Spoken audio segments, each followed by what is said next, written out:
तो जो कणों तंत्र જ્યારે ગતિ કરતું હોય ને તો સાથે સાથે દ્રવ્યમાન કેન્દ્ર પણ ગતિ કરે। ધારો કે કણોનું તંત્ર છે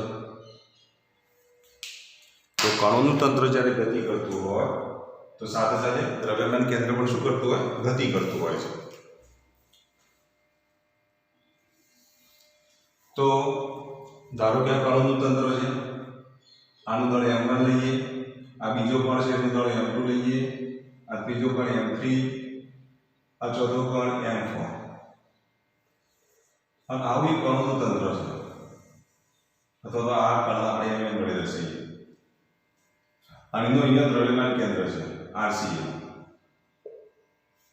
તો જ્યારે કણોનું તંત્ર v જેટલા વેગથી ગતિ કરે એટલે કે એના પ્રત્યેક કણ જ્યારે ગતિ કરતા હોય તો દ્રવ્યમાન કેન્દ્ર પણ શું કરતું હોય? ગતિ કરતું હોય।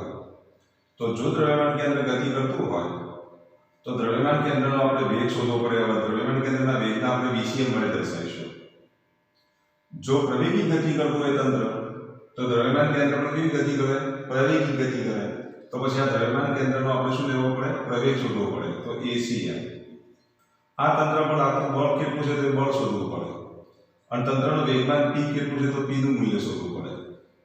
તો જે તે કણ માટે આપણે કણનો વેગ શોધ્યો હતો, કણ માટે આપણે પ્રવેગ શોધ્યો હતો, કણ પર લાગતા બળની વાત કરી હતી, કણનું વેગમાન શોધ્યું હતું। એ જ રીતે આવું જો કણોનું તંત્ર જો આપેલું હોય, જો કણોનું તંત્ર આપેલું હોય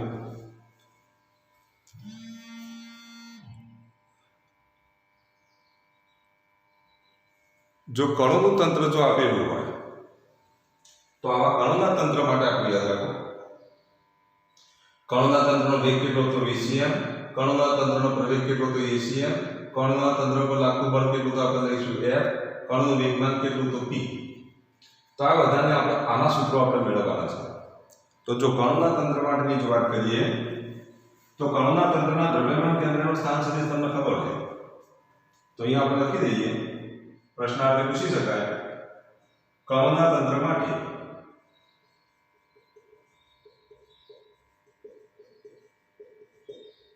દ્રવ્યમાન કેન્દ્રનો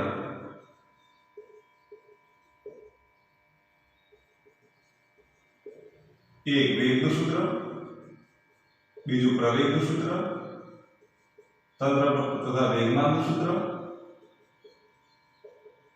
અને ચોથું તેના પર લાગતું બાહ્ય બળનું સૂત્ર મેળવો।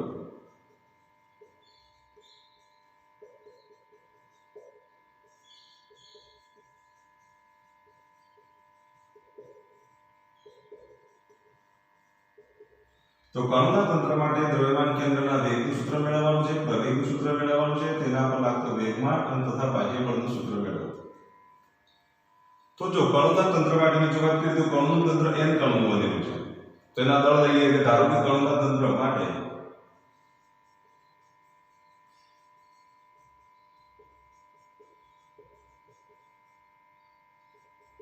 રહેલા કણોના દળ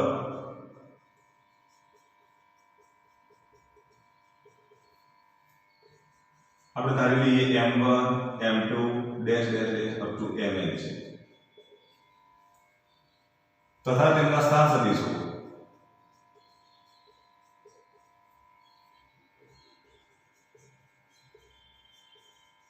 તો તમને ખબર છે સ્થાન સદિશો કયા લેશો તમે? સદિશ r1, સદિશ r2 ડેશ ડેશ ડેશ સદિશ rn છે। તો આ કણોના દળ અહીંના સ્થાન સદિશ ધેરફોર દ્રવ્યમાન કેન્દ્રનો સ્થાન સદિશ કયો આવશે? તો દ્રવ્યમાન કેન્દ્રનો સ્થાન સદિશ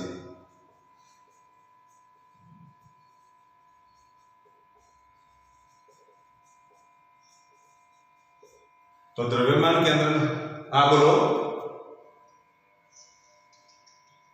ઓકે એક મિનિટ જોઈ લો।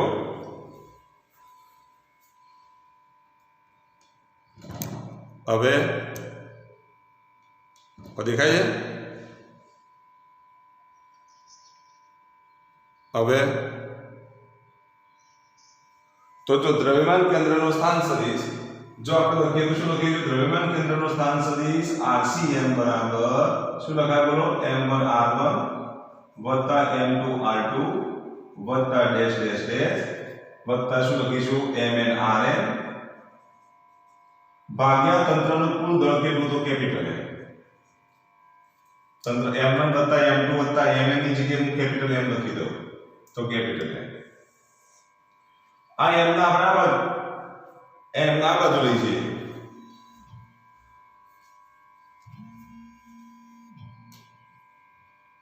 હેલો હા હા તો છે ને કયા સમો આવી છે ને નથી આવી આ તારા ફોનના લીધે મારું બધું આખું ડિસ્ટર્બ થઈ ગયું. હું તો જો લિંકમાંથી બહાર નીકળી ગયો. ચાલુ લેક્ચર ચાલુ હોય તો હા તો મોકલું ચલો.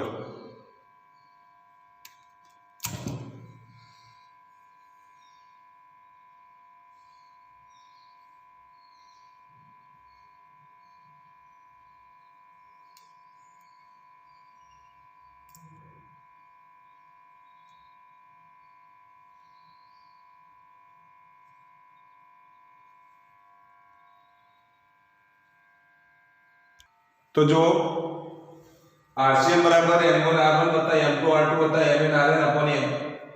તો RCM નું સૂત્ર આપણને મળ્યું બરાબર, અને ભાગ્યા M એટલે તંત્રનું કુલ દળ. તો આના બરાબર તમે આવું લખી શકો M RCM is equal to M1 R1 વત્તા M2 R2 વત્તા dash dash dash Mn Rn. તો આ M RCM નું સૂત્ર થયું. તમારો ગોલ કયો છે? તો વેગ શોધવાનો છે. શું છે? વેગ શોધવાનો. અને જો તમારે વેગ શોધવાનો હોય તો તમારે શું કરવું પડે બોલો? આ સ્થાન સદિશનું સમયની સાપેક્ષમાં વિકલન કરવું પડે. સ્થાન સદિશનું જો સમયની સાપેક્ષમાં વિકલન કરો તો તમને શું મળે? વેગ મળે.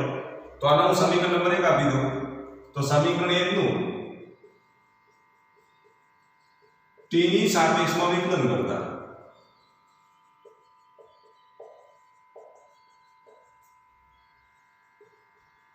તો વેગ મેળવવા માટે આપણે શું કરવું પડે? t ની સાપેક્ષમાં વિકલન કરવું પડે.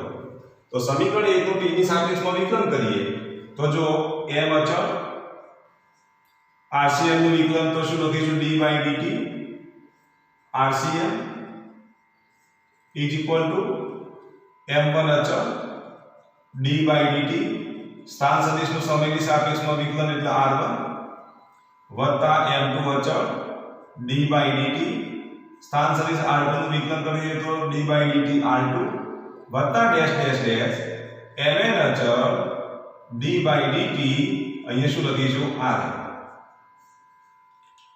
તો જો m અચળ સ્થાન સદિશનું સમયની સાપેક્ષમાં વિકલન કરો તો RCM નું સમયની સાપેક્ષમાં વિકલન કરી દીધું. m1 અચળ r1 નું વિકલન, m2 અચળ r2 નું વિકલન, mn અચળ rn નું વિકલન. તો જો અહીંયા જરા સ્થાન સદિશનું સમયની સાપેક્ષમાં વિકલન કરવામાં આવે તો શું મળે? વેગ મળે.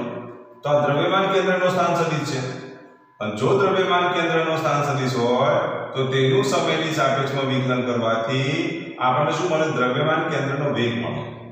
અને દ્રવ્યમાન કેન્દ્રનો વેગ મળે તો અહીંયા m RCM ની જગ્યાએ શું લખીશું? VCM બરાબર જો લખીએ તો m1 r1 નું સમયની સાપેક્ષમાં વિકલન કરીએ તો શું મળશે? v1 એટલે કે પહેલા કણનો વેગ મળે વત્તા m2 r2 નો જો સમયની સાપેક્ષમાં વિકલન કરીએ તો વેગ મળશે v2 વત્તા ડેશ ડેશ ડેશ અહીંયા mn rn નું સમયની સાપેક્ષમાં વિકલન કરવાથી શું મળે? તો vn મળે.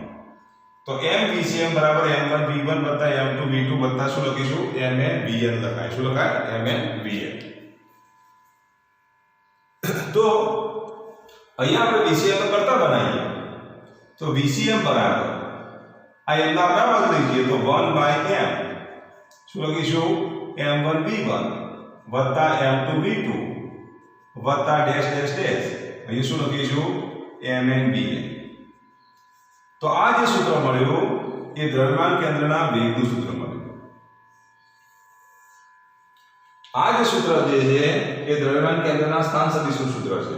તો જો અહીંયા RCM છે તો m1 r1 વત્તા m2 r2 વત્તા mn rn ભાગ્યા m. અહીંયા VCM છે તો m1 v1 વત્તા m2 v2 વત્તા mn vn ભાગ્યા શું આવશે? m આવશે. તો દ્રવ્યમાન કેન્દ્રનો વેગ શોધવો હોય તો તે માટેનું સૂત્ર તમારે આ વાપરવાનું. જો દ્રવ્યમાન કેન્દ્રનો સ્થાન સદિશ નક્કી કરવાનો હોય તો તેના માટેનું સૂત્ર આ છે. તો આને આપણે શું કહીશું? દ્રવ્યમાન કેન્દ્રનો વેગ કહીશું. તો ચલો વેગનું સૂત્ર આપણને મળી ગયું. હવે આપણે પ્રવેગનું સૂત્ર મેળવવાનું હોય તો પહેલા આનો સ્ક્રીનશોટ પાડી દેજો તમે. પ્રવેગનું જો સૂત્ર મેળવવું હોય તો વેગનું ફરી પાછું શું કરવું પડે? સમયની સાપેક્ષમાં વિકલન કરવું પડે. અને વેગનું જો તમે સમયની સાપેક્ષમાં વિકલન કરો તો તમને શું મળશે? દ્રવ્યમાન કેન્દ્રનો પ્રવેગ મળશે. તો આ જે સૂત્ર છે ને આ સૂત્ર આના આપણે સમીકરણ નંબર 2 આપી દઈએ. તો સમીકરણ 2 નું t ની સાપેક્ષમાં ફરીથી વિકલન કરો.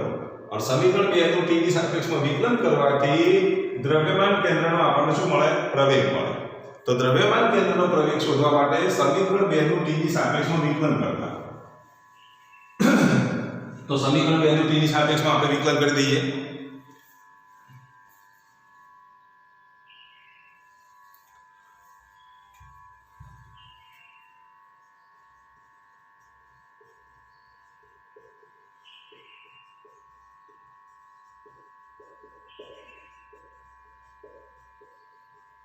तो चलो समीकरण 2 નું t ની સાપેક્ષમાં વિકલન વાળું પદ તમે જાતે લખવાનો પ્રયત્ન કરો. પહેલા સમીકરણ 1 નું t ની સાપેક્ષમાં વિકલન કરવાથી આ રીતે લખાય. તો આ સમીકરણ 2 છે. તો આ સમીકરણ 2 નું t ની સાપેક્ષમાં વિકલન કરવા વાળું પદ આના પછીનું પદ તમે જાતે લખો. તો m/VCM બરાબર m1 સદિશ v1 m2 સદિશ v2 mn સદિશ vn નું t ની સાપેક્ષમાં વિકલન કરો. એટલે આપણને શું મળશે? પ્રવેગ મળશે. શું મળશે? વેગનું સમયની સાપેક્ષમાં વિકલન કરવાથી શું મળે? તંત્રનો પ્રવેગ મળે. એટલે કે દ્રવ્યમાન કેન્દ્રનો પ્રવેગ મળે.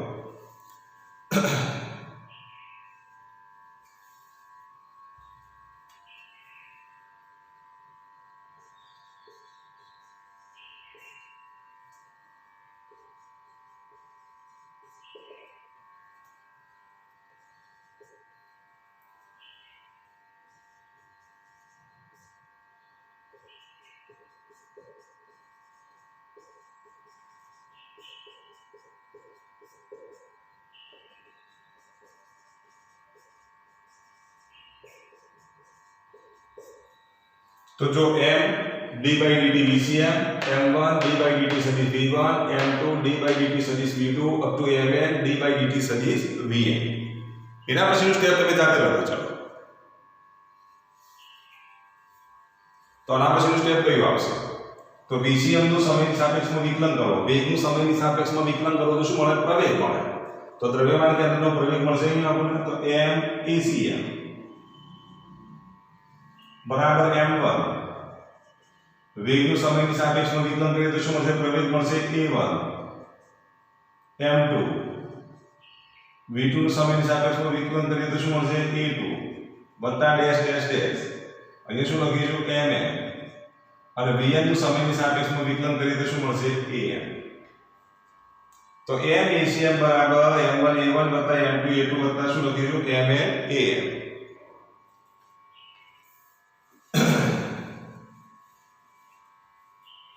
આમાંથી ACM નો કરતા બનાવીએ. તો ACM નો કરતા બનાવીએ તો શું મળશે?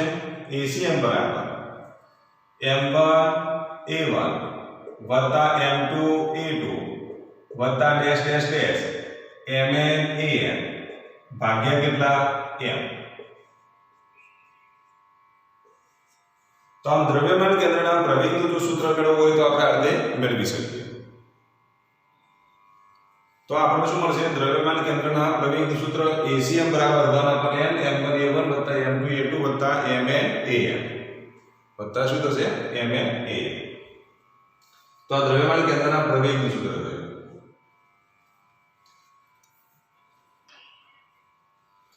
હવે આપણે દ્રવ્યમાન કેન્દ્રના વેગમાનનું સૂત્ર મેળવવાનું છે.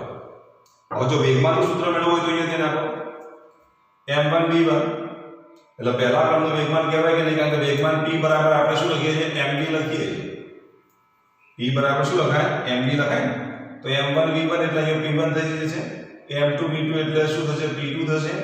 mn vn એટલે શું થશે? pn થશે. એટલે સમીકરણ 2 ની અંદર m1 v1 ની જગ્યાએ આપણે p1 લખી દઈએ. m2 v2 ની જગ્યાએ બીજા ક્રમનું વેગમાન લખીશું. mn vn એટલે n માં ક્રમનું વેગમાન. અને આ બધા વેગમાનોનો સરવાળો કરવાથી તંત્રનું કુલ વેગમાન મળે. શું મળે? તંત્રનું કુલ વેગમાન મળે. તો આ જે સૂત્ર મળ્યું એ દ્રવ્યમાન કેન્દ્રના પ્રવેગનું સૂત્ર મળ્યું. હવે આને હવે તો સમીકરણ નંબર 3 આપી દઈએ. હજુ સમીકરણ 2 પરથી જ ફરી લખીએ છીએ આપણે. તો સમીકરણ 2 માં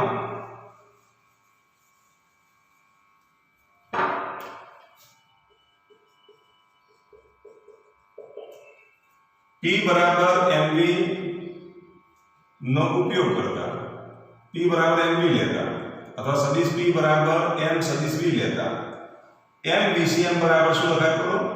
m VCM બરાબર જો લખીએ તો m1 v1 ની જગ્યાએ આપણે શું લખીશું? p1. m2 v2 ની જગ્યાએ શું લખીશું? તો p2 વત્તા dash dash dash mn vn ની જગ્યાએ જો લખીએ તો શું લખાય? તો pn. તો p1 વત્તા p2 વત્તા pn બરાબર તો શું લખાય? તંત્રનું કુલ વેગમાન, જેને આપણે p વડે દર્શાવીશું, જ્યાં p એ તંત્રનું કુલ વેગમાન છે.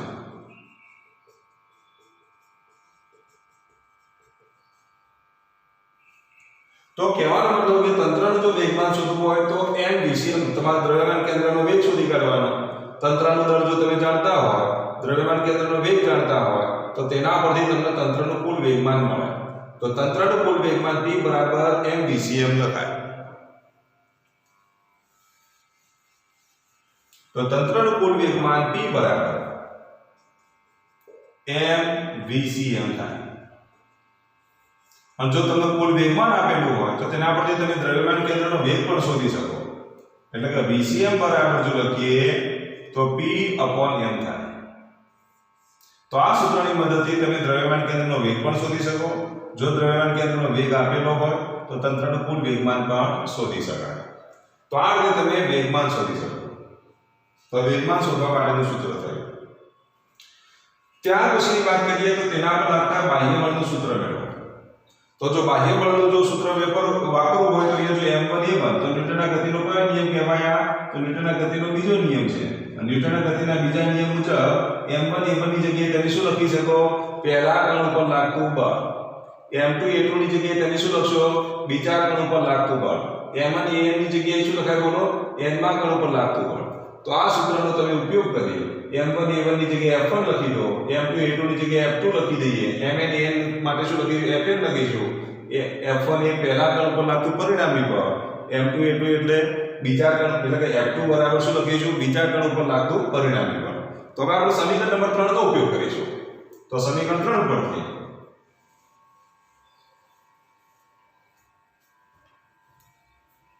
તો સમીકરણ 3 માં F બરાબર m લેતા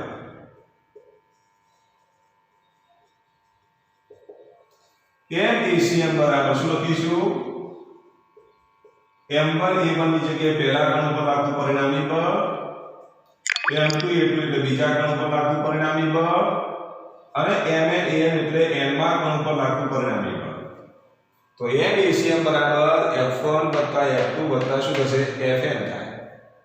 તો આના પરથી f1 f2 fn એટલે એના પર લાગતું શું થશે? પરિણામી બળ f. આ બધાનો સદિશ સરવાળો કેટલો થાય? f થાય. જ્યાં f એ શું લખશો તમે? તો જ્યાં f એ તંત્ર પર લાગતું કુલ બળ.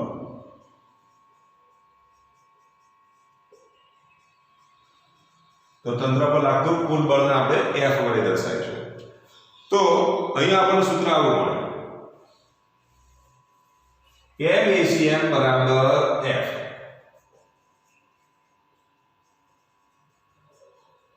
માટે ACM is equal to સદિશ f/m. આ સૂત્રનો પણ તમે ઉપયોગ કરી શકો. તંત્ર પર લાગતું પરિણામી બળ શોધવું હોય તો તમે આ રીતે શોધી શકો છો. કે આ પરિણામી બળ પરથી તમે દ્રવ્યમાન કેન્દ્રનો પ્રવેગ પણ શોધી શકો છો. તંત્રનું કુલ દળ આપી દીધું હોય, તંત્ર પર લાગતું પરિણામી બળ આપી દીધું હોય તો તેના પરથી તમે દ્રવ્યમાન કેન્દ્રનો પ્રવેગ શોધી શકો. તો આ બાહ્ય બળનું સૂત્ર આપણને મળી ગયું, ત્યાર પછી વેગમાનનું સૂત્ર મળી ગયું, ત્યાર પછી પ્રવેગનું સૂત્ર મળી ગયું અને તથા વેગનું સૂત્ર આપણને મળે. તો આ કણોના તંત્ર માટે વેગ, પ્રવેગ, વેગમાન અને બાહ્ય બળના સૂત્રો આપણે આ રીતે મેળવીશું. ચલો ખ્યાલ આવી ગયો? હજુ તમારે આપણે યાદ રાખવાનું. તો ભાઈ આપણે સૂત્રોનું લિસ્ટ બનાવી દઈએ.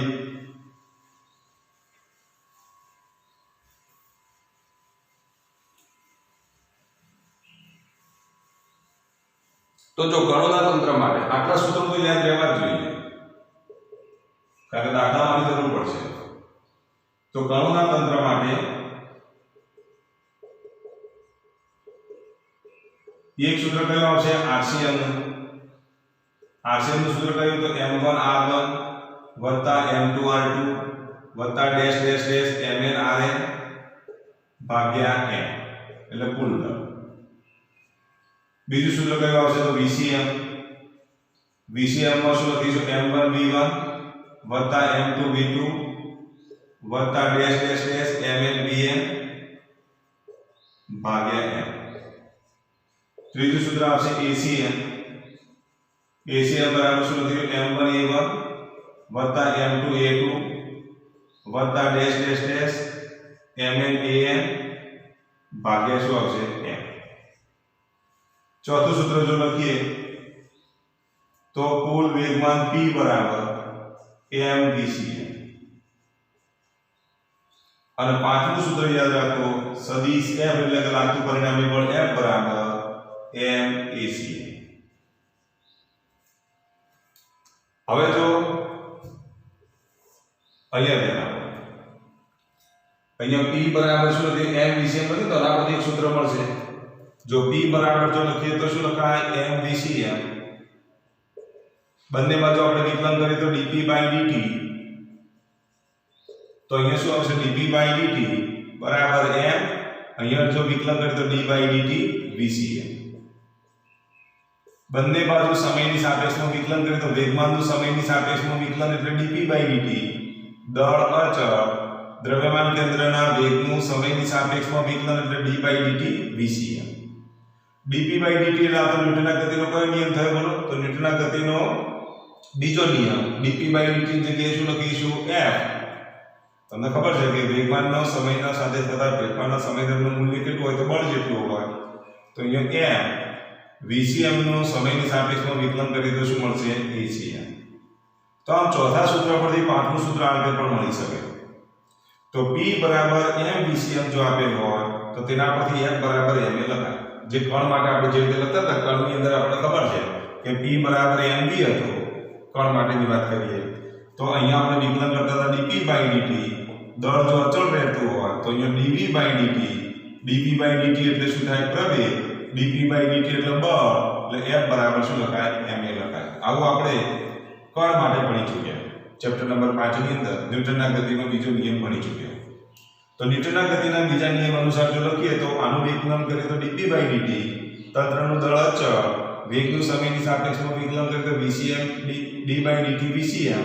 VCM ની જગ્યાએ શું લખાય? ACM લખાય. dp/dt ની જગ્યાએ આપણે શું લખીશું? F લખીશું. તો આમ આના પરથી પણ આ સૂત્ર મળે છે. તો આમ કણોના તંત્ર માટે આટલા સૂત્રો તમને આવડવા જોઈએ, બરાબર? આને અનુલક્ષીને દાખલા પૂછી શકાય તો તમને એટલું આવડવું જોઈએ. તો જો આને અનુલક્ષીને કેવા પ્રકારના દાખલા પૂછાય એની આપણે વાત કરીએ.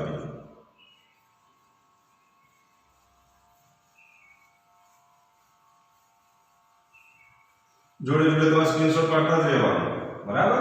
લખવાનો ટાઈમ આપણો બચી જાય. જો અહીંયા ધ્યાન આપો, ત્રણ કણોના તંત્ર માટે આવો એક્ઝામ્પલ ઉપર, ત્રણ કણોના તંત્ર માટે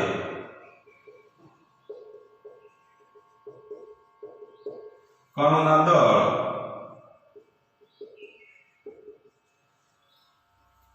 બે કેજી, 1 કેજી અને 1 કેજી છે તથા તેના વેગના સદિશો તથા કણોના વેગ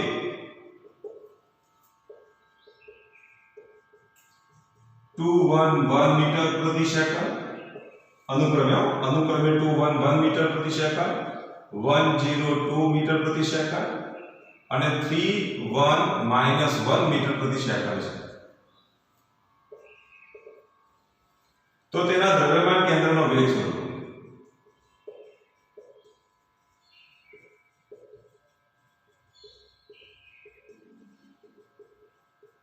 તો આપણે દ્રવ્યમાન કેન્દ્રનો વેગ શોધવાનો છે. ત્રણ કણોના તંત્ર માટે કણોના દળ તમને આપી દીધા 2 કેજી, 1 કેજી ને 1 કેજી. અને કણોના વેગ આપી દીધા 211 મીટર પ્રતિ સેકન્ડ, 102 મીટર પ્રતિ સેકન્ડ, 31 1 -1 મીટર પ્રતિ સેકન્ડ. તો દ્રવ્યમાન કેન્દ્રનો વેગ શોધવાનો છે. તો જો આને આપણે m1 કહીએ તો m1 બરાબર 2 kg, આને આપણે m2 કહીએ તો m2 બરાબર 1 kg, અને આ m3 છે અને m3 બરાબર કેટલા તો 1 kg. આને આપણે r1 કહીએ તો સદિશ r1 બરાબર જો લખીએ તો 211 મીટર પ્રતિ સેકન્ડ. આને આપણે r2 કહીએ તો r2 શું લખીશું 102 મીટર પ્રતિ સેકન્ડ. અને આને આપણે r3 કહીએ તો r3 બરાબર 31 -1 મીટર પ્રતિ સેકન્ડ. m1 m2 m3 આપી દીધા છે, r1 r2 r3 આપી દીધા. તો હવે સોરી મારી ભૂલ થઈ આ બે છે તો v1 v2 અને v3 આપ્યા છે. મારી ભૂલ થઈ સુધાર દેજો. v1 v2 અને v3 કારણ કે વેગ આપેલા છે. VCM શોધવાનો છે તો VCM બરાબર જો લખીએ તો સૂત્ર કયું આવશે m1 v1 m2 v2 m3 v3 ભાગ્યા જો લખીએ તો m1 m2 m3 એટલે ટોટલ દળ આવી કેપિટલ M. આ બધાનો સરવાળો કરો. m1 ની કિંમત કેટલી મૂકીશું 2, v1 ની કિંમત 211, m2 ની કિંમત કેટલી તો 1, v2 ની કિંમત કેટલી તો 102, m3 ની કિંમત કેટલી તો 1 અને v3 ની કિંમત કેટલી તો 31 -1. છેદમાં શું કરીશું m1 m2 m3 ત્રણનો સરવાળો કરો તો 2 + 1 + 1.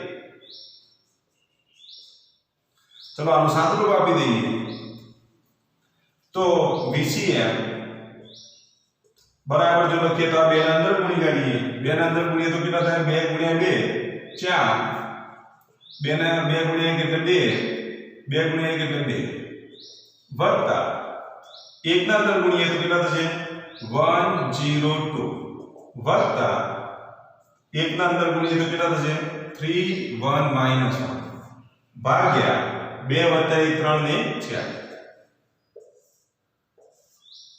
તો VCM બરાબર શું લખીશું બોલો 4 + 1 + 3 4 × 5 = 3 8. પહેલો ઘટક 8, 2 + 0 + 1 એટલે બીજો ઘટક 3, 2 + 2 4, 4 માંથી 1 જાય તો કેટલા 3 ભાગ્યા કેટલા 4. દરેક અલગ અલગ ભાગી દીધો 8 ભાગ્યા 4 એટલે 2, 3 ભાગ્યા 4 એટલે 3/4 એટલે 0.75 લખો તોય ચાલે, 3 ભાગ્યા 4 એટલે 3/4. એકમ કયો આવશે તો આમનો એકમ જો મીટર પ્રતિ સેકન્ડ હોય તો દ્રવ્યમાન કેન્દ્રના વેગનો એકમ પણ કયો આવશે મીટર પ્રતિ સેકન્ડ. તો આ VCM નું સૂત્ર આ VCM મળે. તો દ્રવ્યમાન કેન્દ્રના વેગનું સદિશ આપણને આટલો મળે 2 3/4 મીટર પ્રતિ સેકન્ડ. ચલો ખ્યાલ આવી ગયો સુધી તો આટલું તમે ફટાફટ પહેલા લખી લો. તો જો ત્રણ કણોના તંત્ર માટે કણોના દળ 2 kg 1 kg ને kg છે તથા કણોનો પ્રવેગ અહીંયા વેગની જગ્યાએ પ્રવેગ આપી દીધો 121 મીટર પ્રતિ સેકન્ડ સ્ક્વેર, 002 મીટર પ્રતિ સેકન્ડ સ્ક્વેર, 310 મીટર પ્રતિ સેકન્ડ સ્ક્વેર છે. તો દ્રવ્યમાન કેન્દ્રનો પ્રવેગ શોધો. તો અહીંયા તમારે દ્રવ્યમાન કેન્દ્રનો પ્રવેગ શોધવાનો છે તથા તંત્ર પર લાગતું પરિણામી બળ શોધો. પ્રવેગ શોધો અને તંત્ર પર લાગતું પરિણામી બળ શોધો. લાગતું પરિણામી બળ શોધો. આવો એક એક્ઝામ્પલ છે. તો દ્રવ્યમાન કેન્દ્રનો પ્રવેગ શોધવાનો છે અને તંત્ર પર લાગતું તમારે પરિણામી બળ શોધવાનું છે. ચલો આટલું કામ તમે ફટાફટ પૂરું કરો.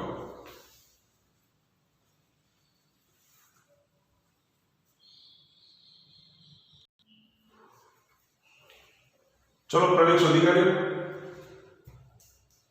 તો પ્રવેગ શોધો તંત્ર કેટલો આવે બોલો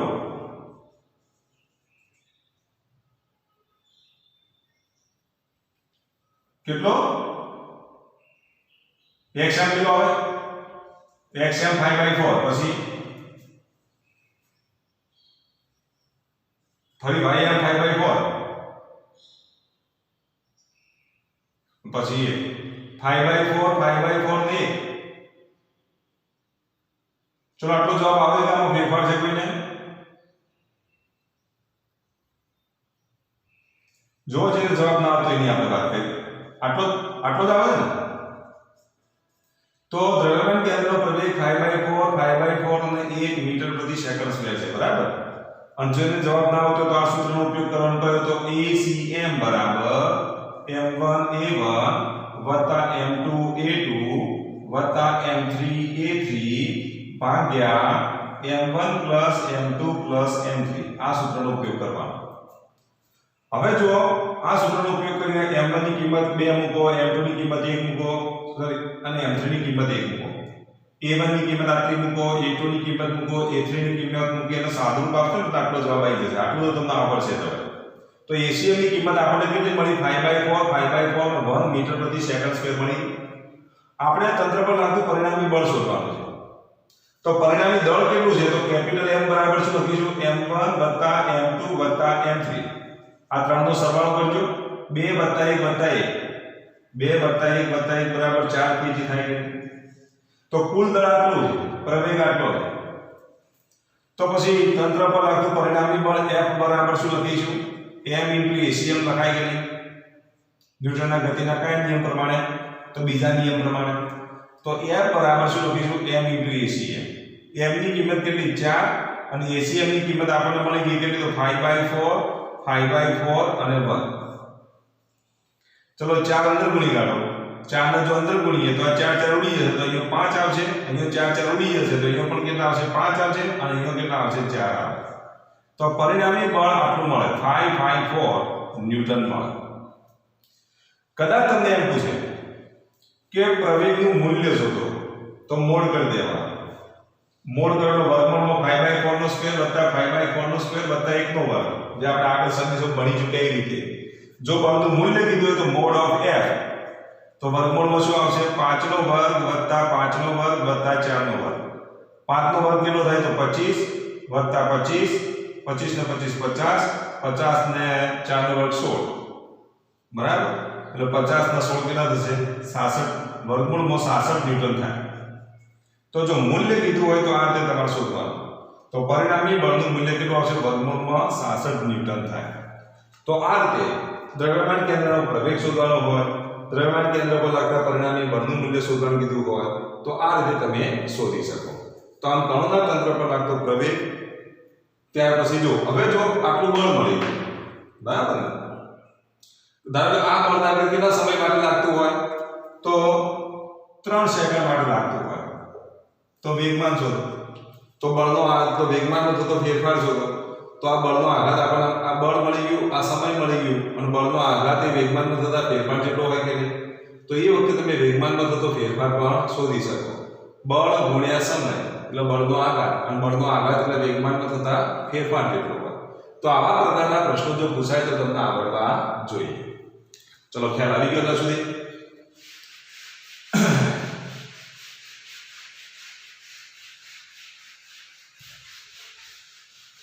હવે જો આટલું યાદ રાખો કણોનું જે તંત્ર જે છે આ ખાસ યાદ રાખજો આ કણોનું તંત્ર છે હવે એક કણ દળ m1 બીજાનું દળ m2 આ ત્રીજો કણ છે એનું દળ m3 અહીંયા ચોથો કણ આપણે લઈએ તો m4 હવે જો અહીંયા ધ્યાન રાખો એક કણ બીજા કણ પર શું લગાડે બળ લગાડે આકર્ષણ પ્રકારનું બળ લગાડે ગુરુત્વાકર્ષણ બળમાં આપણે ભણી ચૂક્યા કે પૃથ્વી એમ દળના પદાર્થ પર બળ લગાડે એક પદાર્થ બીજા પદાર્થ પર બળ લગાડે તો એક બીજા પર જે પદાર્થ બળ લગાડે ને એ કેવા પ્રકારના હોય આકર્ષણ પ્રકારના બળ હોય ગુરુત્વાકર્ષણ બળ હોય અને એના આપણે આંતરિક બળો કહીશું ધારો કે આ બે કણો માટેની જો વાત કરીએ ને તો પહેલો કણ બીજા કણ ઉપર જેટલું બળ લગાડે એટલો જ બીજો કણ પહેલા કણ ઉપર બળ લગાડે પહેલો કણ બીજા કણ ઉપર જે બળ લગાડે છે અને બીજો કણ પહેલા કણ ઉપર જે બળ લગાડે છે એ બળોને આપણે આંતરિક બળો કહીશું તો કણોના તંત્રની અંદર બે પ્રકારના બળો લાગે કયા બળો લાગે આંતરિક બળો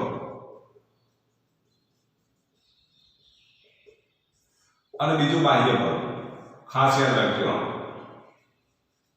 તો કણોના તંત્રમાં તમારે આટલું યાદ રાખવાનું કણોના તંત્રમાં કેટલા પ્રકારના બળો લાગે તો બે પ્રકારના બળો લાગે આંતરિક બળો અને બાહ્ય બળો આંતરિક બળો કેવા પ્રકારના હોય જુઓ એક બળ બીજા પર આકર્ષણ બળ લગાડે તો એટલું જ બળ બીજો પદાર્થ પહેલા પદાર્થ પર આકર્ષણ બળ લગાડે પણ બંનેની દિશાઓ પરસ્પર કેવી હોય વિરુદ્ધ હોય એટલે તમે આઘાતી બળ હોય ધારો કે આના વડે આના પર જે બળ લાગે એને આપણે આઘાતી બળ કહીએ ધારો કે આઘાતી બળ હોય તો પછી આ બળ કેવું કહેવાય પ્રત્યાઘાતી કહેવાય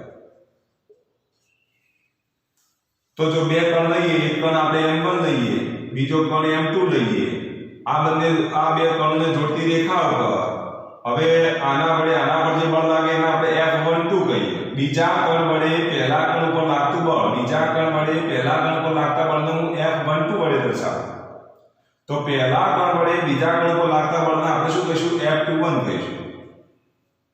F12 અને F21 ના મૂલ્યો કેવા? સમાન, પણ દિશાઓ પરસ્પર વિરુદ્ધ, એટલે એ દિશાની માઈનસ કરીશું. એટલે આનો બેઝિક સરવાળો કરીએ તો F12 અને આપણે આ બદલી દઈએ તો F21 વત્તા F21 ની કિંમત કેટલી થઈ જાય? 0 થઈ જાય.